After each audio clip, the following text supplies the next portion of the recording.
darah biru. Darah ini.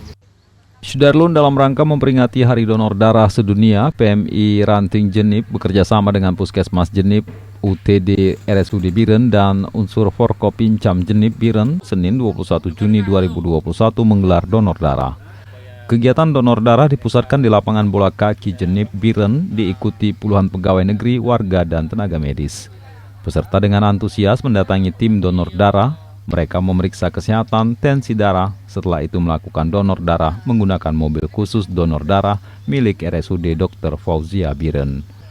Ketua PMI Ranting Jenip Irwandi mengatakan kegiatan donor darah adalah kerjasama dengan Puskesmas Jenip, unsur Forkopimda Jenip, dan masyarakat Jenip secara umum.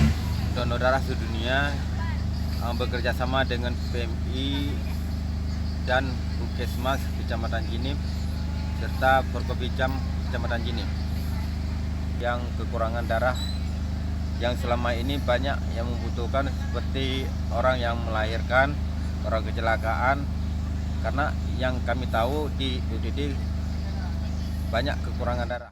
Donor darah dilakukan untuk membantu pasien yang membutuhkan darah, di mana selama ini persediaan darah di UTD RSUD Dr. Fauzia Biren sering kurang, bahkan terkadang kosong. Hasil donor darah untuk membantu pasien yang membutuhkan darah seperti orang melahirkan, korban tabrakan, dan lainnya. Dalam kegiatan yang dimulai sejak pukul 09.00 waktu Indonesia Barat hingga menjelang zuhur, tim PMI mendapatkan 35 kantung darah. Kepala UTD RSUD Dr. Fauzia Biren, Wardati SKM, mengatakan persediaan darah di UTD semakin menipis. Kebutuhan mencapai 50 hingga 60 kantung setiap hari.